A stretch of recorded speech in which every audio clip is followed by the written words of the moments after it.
si Idol Madla, nakakahanga, may mga hawak, gandang linyada. Ika'y inspirasyon kung bakit hanggang ngayon ako'y palaging kumakarera. Isang malamig na umaga para sa ating lahat mga kalapatids. Tapos mamayang hapon, mainit na naman. Ayan, abangan natin mga warriors natin ngayon. Siyempre, nagpalit nga pala tayo ng ibon. So si Kobe, pahinga muna siya. Siya yung iniwan natin dun sa anak nila ni Hinata. Si Hinata, sinakay natin. So first sakay ni Hinata ngayon po sa club. So hindi ko alam kung anong oras siya uwi ngayon. Kasi ang ginawa natin nga, swap eh. So baka mabigla si Hinata. Pero tingnan natin kung sino mauna. Yung pula, si Hinata, yung blue bar, or yung pencil natin. Tingnan natin mga kalapatids ha. Baka sa forecast, nasa 1/4 pababa na tayo kanina. Ngayon siguro pa 1/3 na. Time check. 7:29. Yan. O, wala na naman kasi kung relo. Si Kobe, ayun. Sa lokuyang nagsusubo sa anak nila, yan, naglilimlim. So, dahil wala nga yung asawa niya, si Hinata. So, abang na tayo sa taas. Sa taas ba ako mag-aabang? Hindi, dito na lang. Tayin muna natin dito. Pagka dumating na yung ibon natin sa baba, saka ako tataas. No? So, yung red bar, baka yun na naman ang mauna, mga kalapatids eh. So, medyo bubilis na rin pumasok yun. Hini-stick na natin kahit paano. Dahil kasi sa Sabado, may ano na yata, parang first fan race na sa kaya na. No? Kaya gusto natin eh, bumilis na yun para kung sakali, entry natin. May dumadaan na oh. Pero hindi pa sa atin yan, hindi pa sa area natin yan. Yan. So ayun nga, din sa mga past videos natin, nakita nyo naman yung mga pinuntahan natin sa expo mga kalapatids ha. So wala na talaga mga murang mga kalapati, puro mahal na mga kalapati talaga ngayon. So kung gusto mo talaga bumili, halos kailangan muna ng ito na yata. Ito kumukurbo. Kaso itim eh.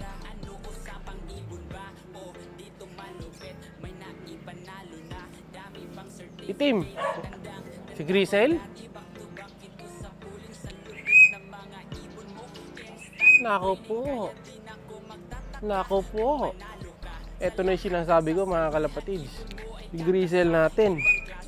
Bumilis na. Oh, tama. Grisel in. Okay, so si Grisel na yan. Ang bilis na nung Grisel ko mga kalapatids. 7:31 Grisel.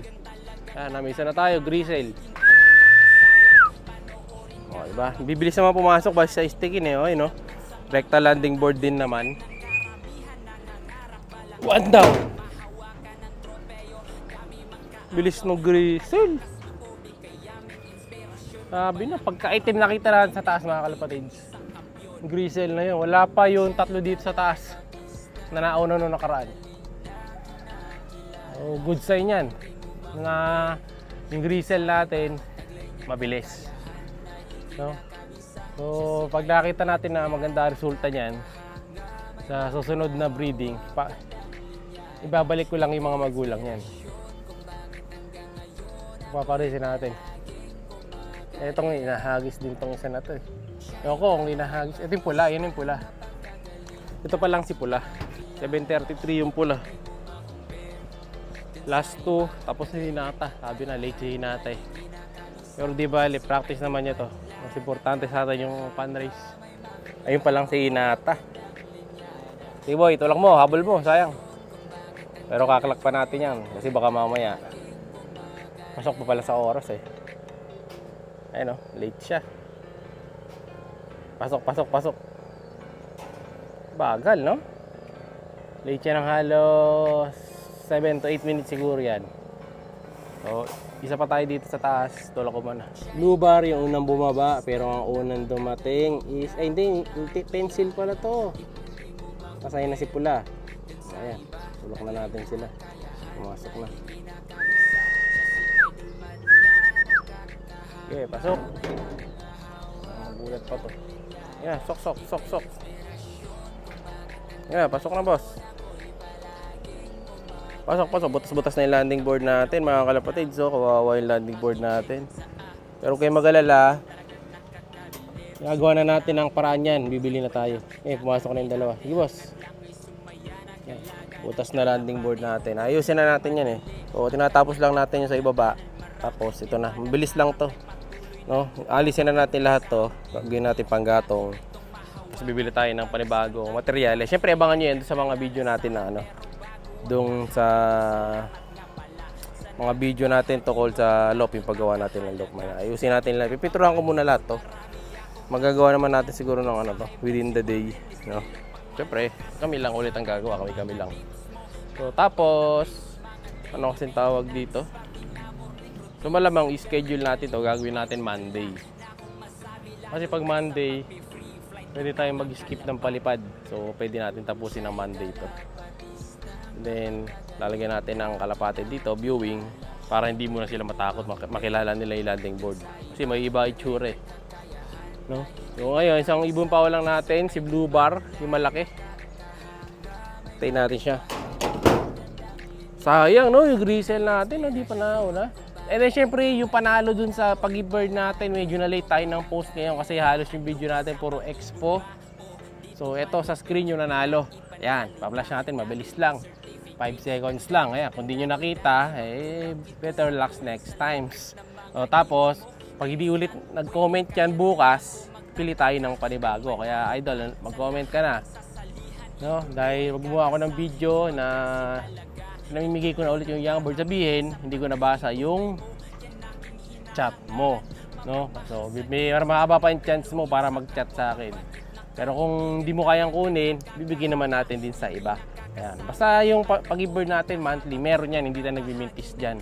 No, may nagtatanong kasi, may nagko-comment sa Facebook, sabi kung nakapamigay na ba tayo ng gift bird. Marami tayong napamigay na gift bird, talagang buwan-buwan namimigay tayo.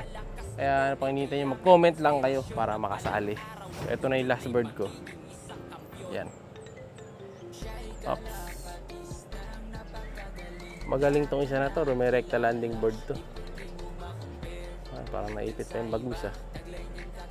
Sige, baba na tol.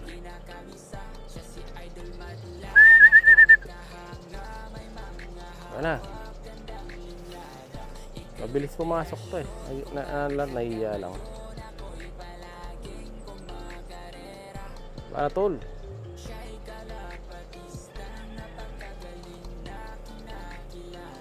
Yan na, bababa na. Mabilis na pumasok to. Yeah. Yan na. O, diba? Mabilis na ang bababa yan. Okay, pasok. Sok. Lubar. Sok. Kung yung pula, ganito lang kabilis pumasok mga kalapatids. Wala tayong problema eh, no? O, yan. Ito, bilis pumasok nito. Sige boy, pasok. Yon. So, complete na tayo mga kalapatids. 5. Syndrome complete. No?